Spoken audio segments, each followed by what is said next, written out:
ગોવા એફડીએને કેરીની સિઝનમાં 150 કેરેટ નકલી કેરી મળી છે. કેરીની સિઝન હજી હમણાં શરૂ થઈ છે.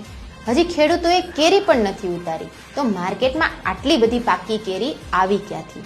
આ પ્રશ્નનો જવાબ છે કેલ્શિયમ કાર્બાઇડ, એક પ્રતિબંધિત રસાયણ જેનો ઉપયોગ કેરીને પકવવા માટે થાય છે.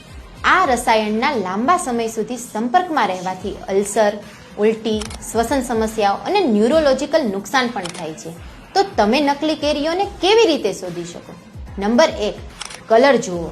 તે ખૂબ જ બ્રાઇટ હોય અને સંપૂર્ણપણે પીળો હોય તો સાવચેત રહેજો. નંબર 2, દાંડી પાસે સુગંધ આવે છે. જો કોઈ ગંધ જ ન આવતી હોય તો તે રાસાયણિક રીતે પાકેલી હોય છે. Number 3, texture. જો કેરીઓ પર ડોટ હોય તો તે ઠીક છે, પણ એકદમ સ્મૂધ અને એકદમ સરખો કલર હોય તો તે રાસાયણિક હોઈ શકે.